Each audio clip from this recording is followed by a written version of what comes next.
Assalamualaikum dan selamat sejahtera. Okey, pada hari ini kita masih berada di bab 2 iaitu teknologi pembuatan. Dan pada hari ini cikgu akan fokuskan kepada itu membuat acuan model 3D. Yang kedua 2.17 membuat model 3D berdasarkan proses kerja. Okey, di akhir pembelajaran kita pada hari ini cikgu harap kamu dapat membuat acuan model 3D. Yang kedua kamu boleh membuat model 3D berdasarkan proses kerja. Dan kita lihat terlebih dahulu subtopik 2.61 iaitu membuat acuan model 3D. Kamu lihat di sini terdapat 5 jenis kaedah pembuatan yang boleh kita gunakan untuk membuat acuan model 3D. Kita lihat terlebih dahulu kaedah yang pertama iaitu tuangan ataupun casting. Kaedah ini adalah proses membentuk sesuatu produk atau sebahagian melalui proses peleburan dan menuangnya di dalam acuan yang telah disediakan. Melalui proses peleburan bermaksud di sini kamu menggunakan haba untuk mencairkan bahan tersebut sebelum kamu menuang bahan tersebut ke dalam acuan yang telah disediakan. Okey, kaedah yang kedua iaitu acuan ataupun molding. Kebiasaannya kaedah ini digunakan apabila bahan dimasukkan ke dalam acuan melalui tuangan atau injection molding dan dibiarkan mengeras dan terdapat rongga pada acuan yang menyerupai produk sebenar. Okey, kaedah yang ketiga pula adalah pembentukan ataupun forming. Proses ini adalah proses kita mengubah bentuk sesuatu bahan menjadi bentuk lain yang boleh digunakan untuk membina sesuatu produk. Maksudnya di sini kamu mengubah sesuatu bentuk bahan menjadi bentuk yang lain. Okey. Yang keempat adalah pemachinan. Pemachinan ni ataupun machining ni adalah satu proses membuang sesuatu bahagian daripada bahan supaya menjadi bentuk yang dikehendaki. Maksudnya di sini kamu membuang bahagian-bahagian yang tak mau ataupun yang tidak diperlukan daripada bahan untuk menjadikan ataupun menghasilkan bentuk yang kamu nak. Okey. Yang terakhir adalah sambungan ataupun joining.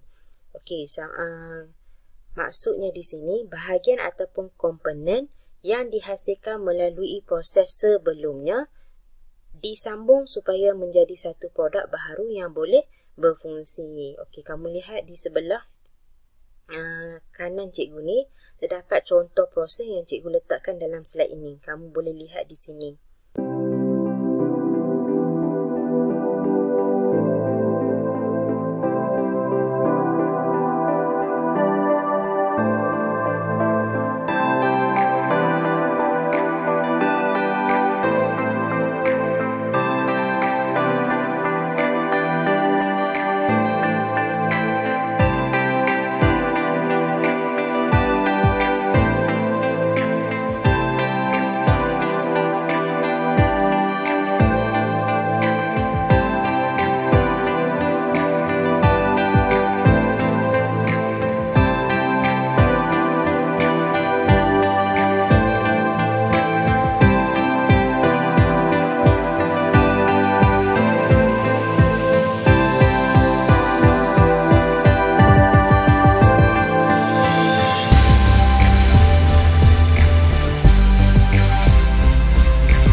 Okey, kita lihat apa yang dimaksudkan dengan model.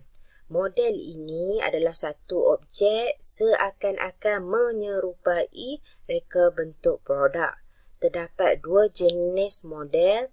Yang pertama adalah model statik. Yang kedua adalah model berfungsi. Kita lihat terlebih dahulu apa model statik.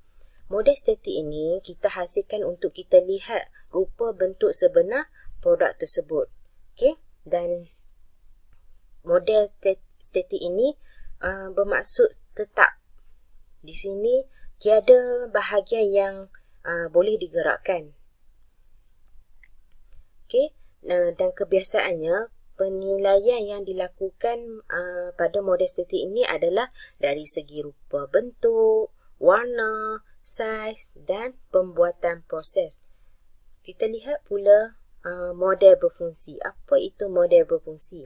Model berfungsi ini kita hasilkan untuk kita lihat sama ada produk itu berfungsi dengan baik ataupun tidak, ataupun terdapat bahagian-bahagian yang tidak berfungsi.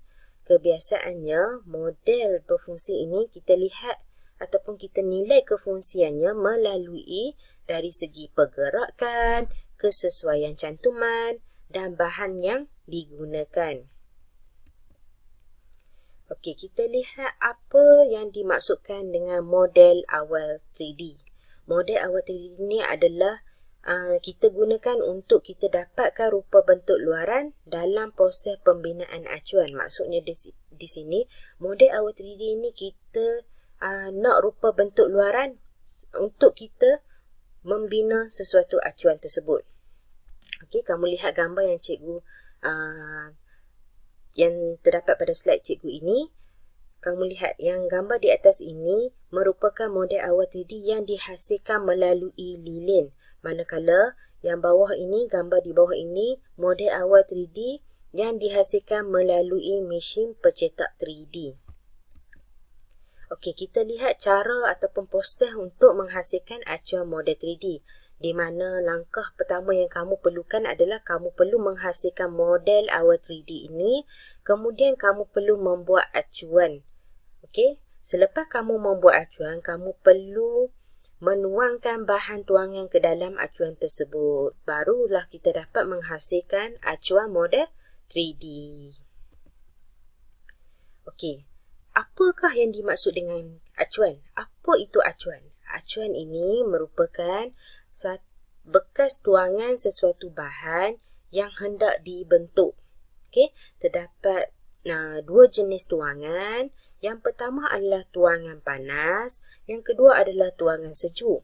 Okey, kita lihat terlebih dahulu apa itu tuangan panas. Tuangan panas ini adalah satu teknik ataupun kaedah di mana kita menggunakan haba untuk kita cairkan bahan tersebut. Okey, sebelum kita masukkan ke dalam sesuatu acuan. Dan kebiasaannya, tuangan panas ini bahan yang digunakan adalah plastik, timah, tembaga, besi keluli. Dan bahan-bahan ini memerlukan haba yang tinggi untuk kita cairkannya sebelum kita masukkan ke dalam acuan. Okey, kita lihat pula kepada tuangan sejuk. Tuangan sejuk ini pula kaedah yang tidak menggunakan haba langsung. Okey, maksudnya di sini bahan yang kita gunakan tu tidak perlu menggunakan haba untuk mencairkannya, dan bahan yang kita gunakan bagi kaedah tuangan sejuk adalah plaster of Paris dengan resin eksplosi. Dan bahan-bahan ini tidak memerlukan haba yang tinggi untuk mencairkannya. Okey, kita lihat pula proses menghasilkan acuan menggunakan plaster of Paris. Okey, yang pertama mestilah kita sediakan terlebih dahulu plaster of Paris. Kemudian kita campurkan plaster of Paris dengan air sehingga menjadi paste. Okey, kemudian kita masukkan ataupun kita letakkan di dalam bekas. Langkah yang keempat, kita perlu sapukan model awal 3D kita dengan minyak. Okey, supaya kita mudah tanggalkan model awal 3D kita di akhir nanti untuk kita lihat hasilnya. Okey, yang keempat adalah celupkan separuh bahagian model awal 3D ke bahagian dalam paste plaster of Paris. Okey. Maksudnya di sini kita hanya celupkan separuh sahaja model awal 3D kita.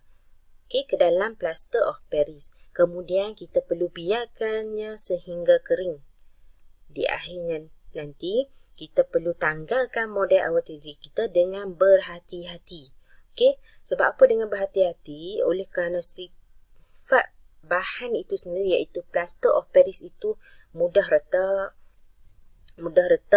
Jadi kita perlu tanggalkan model awal 3D kita tu dengan berhati-hati. Okey, supaya produk akhir kita tu tidak kelihatan retak ataupun sebagainya. Kemudian kita perlu bersihkan acuan kita tu dengan sempurna supaya kelihatan baik dan cantik. Okey, kita masuk pula kepada subtopik kita yang kedua iaitu sub 2.17 di mana membuat model 3D berdasarkan proses kerja. Okey, model 3D dapat dihasilkan menggunakan kaedah konvensional, acuan ataupun tuangan dan kaedah moden menggunakan pen 3D atau pencetak 3D. Okey, kamu lihat balik sebelum ni kelas kita kaedah konvensional itu apa, kaedah moden itu apa. Okey, kaedah konvensional ni kaedah yang dilakukan oleh manusia sendiri. Manakala kaedah moden ini menggunakan mesin. Okey, dalam kita menghasilkan model 3D, kalau kita gunakan kaedah moden, kita akan gunakan mesin pencetak ataupun pen 3D. Okey, saya kita lihat dengan lebih lanjut apa yang dimaksudkan dengan pen 3D ini. Okey, kita lihat terlebih dahulu yang pertama, penggunaan acuan dan tuangan. Okey, kaedah ini adalah kaedah konvensional di mana kita perlu sediakan acuan terlebih dahulu, kemudian kita sediakan bahan seperti epoxy resin dengan epoxy hardener. Okey, bila lepas tu kita perlu buat sukatan 50-50 di mana epoxy resin 50, epoxy hardener 50 dengan nisbah 50-50.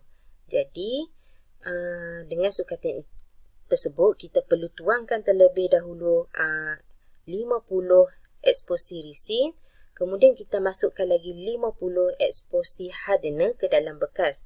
Okey, kemudian kita kacau campuran kedua-dua bahan tersebut tadi sehingga sebati dan kita tuangkan campuran bahan itu ke dalam acuan dan kita perlu biarkan selama beberapa minit ataupun jam untuk kita biarkan bahan tersebut mengeras sebelum kita keluarkan hasil tuangan kita daripada acuan. Okey, bagi kaedah moden pula kita menggunakan penggunaan pen 3D. Okey, pen 3D ini sama je hasil dia nanti. Di akhirnya nanti kita akan dapat hasil sama seperti kita guna pencetak 3D. Okey, pen 3D ini menggunakan haba untuk mencairkan bahan pencetak dan bahan yang kita gunakan apabila kita menggunakan pen 3D ini adalah yang pertama acrylamide, lepas tu butadiene styrene ataupun ABS. Yang ketiga adalah polylactic acid ataupun PLA dan thermal polyurethane. Okey, ataupun TPU. Dan objek yang kita akan dapat nanti hasil daripada kita guna pen 3D ini adalah dalam bentuk wireframe. Dalam bentuk wireframe maksudnya yang ni. Okey, ni. Kita tengok gambar yang cikgu tunjukkan dalam slide ini. Okey. Okey. Ni cara untuk kita melukis model dengan menggunakan pen 3D. Di mana langkah yang pertama yang perlu kita lakukan adalah kita perlu lakar produk terlebih dahulu. Okey, supaya kita dapat jadikan lakaran kita tersebut sebagai panduan sebelum kita membina model 3D. Okey. Kemudian bila kita dah lakar kita punya produk, kita akan lakarkan pula model 3D berpandukan lakaran yang kita hasilkan tadi, berpandukan lakaran produk yang kita buat tadi.